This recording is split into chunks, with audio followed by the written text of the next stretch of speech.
Hi all, welcome back. അപ്പോൾ ഇന്ന് നമ്മൾ ബ്രേക്ക്ഫാസ്റ്റ് ആയിട്ടും ഡിന്നറായിട്ടൊക്കെ കഴിക്കാൻ പറ്റിയിട്ടുള്ള എളുപ്പത്തിൽ എല്ലാവർക്കും ഉണ്ടാക്കാൻ പറ്റിയിട്ടുള്ള ഒരു റെസിപ്പി ആയിട്ടാണ് കേട്ടോ വന്നിട്ടുള്ളത്.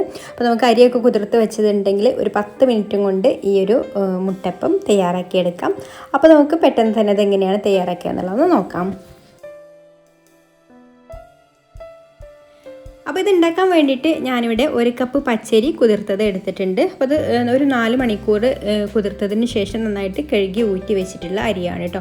ഇനി നമുക്കിത് അരച്ചെടുക്കാൻ വേണ്ടിയിട്ട് മിക്സിയുടെ ജാറിലേക്ക് ഇട്ട് കൊടുക്കാം.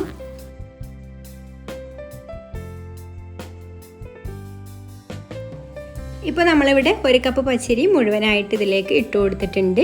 ഇനി നമുക്കിതിലേക്കൊരു 2 ടേബിൾ സ്പൂണ് ചോറ് ഇട്ട് കൊടുക്കാം. അപ്പോൾ ഞാനിവിടെ മട്ടരിയുടെ ചോറാണ് കേട്ടോ എടുത്തിട്ടുള്ളത്, ഏതായാലും കുഴപ്പമില്ല.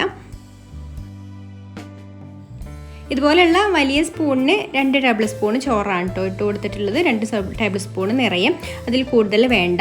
ഇനി നമുക്കിതിലേക്ക് ചേർത്ത് കൊടുക്കാനുള്ളത് പപ്പടമാണ്. അപ്പോൾ ഞാനിവിടെ ഇതുപോലെ 2 പപ്പടം കുതിർത്ത് വെച്ചിട്ടുണ്ട്. കുറച്ച് വെള്ളം ഒഴിച്ചിട്ട് ഒന്ന് വെച്ചതാണ് കേട്ടോ. പപ്പടം പെട്ടെന്ന് തന്നെ കുതിർന്ന് കിട്ടുമല്ലോ, അപ്പോൾ അതും കൂടി ഇതിലേക്ക് ചേർത്ത് കൊടുക്കുന്നുണ്ട്. പിന്നെ നമ്മളിതിലേക്ക് പൊങ്ങാൻ വേണ്ടിയിട്ട് വേറെ ഒന്നും ചേർത്ത് കൊടുക്കുന്നില്ല കേട്ടോ. ഈ ഒരു പപ്പടം മാത്രം ചേർത്ത് കൊടുത്താൽ മതി. വേറെ അപ്പക്കാരോ ബേക്കിംഗ് പൗഡറോ ഒന്നും ചേർത്ത് കൊടുക്കേണ്ട ആവശ്യമില്ല. ഇനി നമുക്കിതിലേക്ക് കുറച്ച് വെള്ളം ഒഴിച്ചു കൊടുത്തിട്ട് ഒന്ന് അരച്ചെടുക്കണം. അപ്പോൾ വെള്ളം ഒഴിച്ചു കൊടുക്കുമ്പോൾ നന്നായിട്ട് ശ്രദ്ധിക്കണം കേട്ടോ. വെള്ളം കൂടിപ്പോയാൽ നമുക്ക് ശരിക്ക് കറക്റ്റായിട്ട് മുട്ടപ്പം കിട്ടില്ല. അപ്പോൾ പാകത്തിന് മാത്രം വെള്ളം ഒഴിച്ചു കൊടുക്കുക. അപ്പോൾ വളരെ കുറഞ്ഞ വെള്ളത്തിൽ വേണം നമുക്കിത് അരച്ചെടുക്കാൻ വേണ്ടിയിട്ട്. വെള്ളം കൂടി കഴിഞ്ഞാൽ പിന്നെ വേറെ ഒന്നും ചേർത്ത് കൊടുക്കാൻ പറ്റില്ല കേട്ടോ. അപ്പോൾ ഈ ഒരു വെള്ളത്തിൽ തന്നെ ഇത് അരച്ചെടുത്താൽ മതി. അപ്പോൾ നമ്മൾ ഇട്ട് കൊടുത്ത ഈ ഒരു അരിയുടെ ലെവലിനേക്കാളും കുറച്ച് താഴ്ന്ന ഇതിലാണ് കേട്ടോ ഞാൻ വെള്ളം ഒഴിച്ചു കൊടുത്തിട്ടുള്ളത്. ഇത്രയും തന്നെ മതിയാവും. പിന്നെ വേണമെങ്കിൽ നമുക്ക് അരച്ചെടുത്തിട്ട് വെള്ളം ഒഴിച്ചു കൊടുക്കാം. അപ്പോൾ അതാ ഞാനിവിടെ ഇത് നന്നായിട്ട് തന്നെ അരച്ചെടുത്തിട്ടുണ്ട്. ഈ ഒരു കട്ടിയിലാണ് കേട്ടോ ഉള്ളത്. അപ്പോൾ നമ്മൾ ഉഴുന്നൊക്കെ അരച്ചിട്ടുള്ള ഒരു ദോശമാവിൻ്റെ ഒക്കെ ഒരു കട്ടിയിലാണ് കേട്ടോ. ഇത് കൂടുതലായിട്ട് ലൂസാവണ്ട.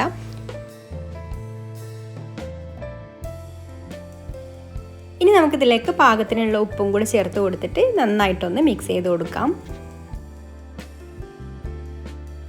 അപ്പോൾ നിങ്ങൾക്ക് ഈ വീഡിയോ കണ്ടിട്ട് ഇഷ്ടമാവുകയാണെന്നുണ്ടെങ്കിൽ താഴെ ലൈക്ക് ബട്ടണിൽ പ്രസ് ചെയ്തിട്ട് ഒന്ന് ലൈക്ക് ചെയ്യാൻ മറക്കരുത്. ഇഷ്ടപ്പെട്ടിട്ടില്ലെങ്കിൽ ഡിസ്ലൈക്കും ചെയ്യാം.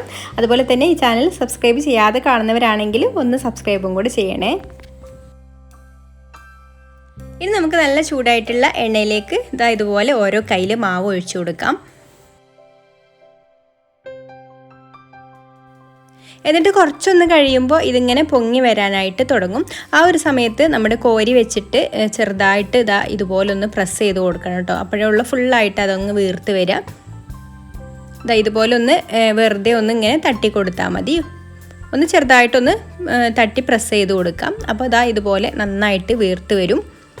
എന്നിട്ട് നമുക്ക് ഇതിൻ്റെ മുകളിലേക്ക് ഈ ഒരു ഓയിൽ ഇങ്ങനെ ഒന്ന് തെളിയിച്ച് കൊടുക്കണം കേട്ടോ. അപ്പോൾ ഒന്നും കൂടെ നന്നായിട്ട് നല്ല പഫായിട്ട് വരും.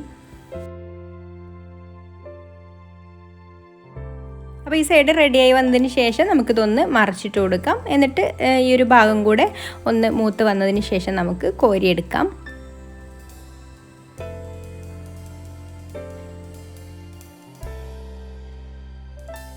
ഇനി നമുക്ക് ബാക്കിയുള്ളതും കൂടെ ഇതുപോലെ തന്നെ പൊരിച്ചെടുക്കാം. പിന്നെ ഇത് മാവ് ഒഴിച്ച് ഉടനെ തന്നെ ഇത് നമ്മൾ പൂരി ഒന്ന് വീർത്ത് വരുന്നത് മാതിരി വീർത്ത് വരില്ല കേട്ടോ. ഒരു 2 സെക്കൻഡ് ഒന്ന് വെയിറ്റ് ചെയ്യണം. അതിന് ശേഷമാണ് ഇതിങ്ങനെ പൊങ്ങി വരാനായിട്ട് തുടങ്ങുക.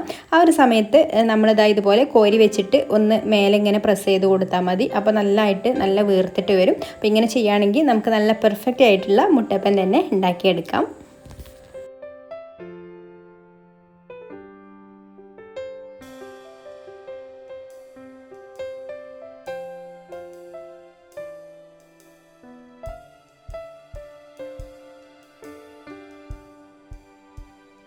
അപ്പോൾ നമ്മുടെ മുട്ടപ്പം എല്ലാം ഇവിടെ റെഡി ആയിട്ടുണ്ട്. ഇനി നമുക്കിത് നല്ല ചിക്കൻ കറിയുടെ കൂടെയോ അല്ലെങ്കിൽ ബീഫ് കറിയുടെ കൂടെയൊക്കെ സെർവ് ചെയ്യാം. അതിലേക്കൊക്കെ നല്ല കോമ്പിനേഷനാണ്. അപ്പോൾ ഇനി മറ്റൊരു നല്ല റെസിപ്പിയുമായിട്ട് അടുത്ത വീഡിയോയിൽ കാണാം. താങ്ക്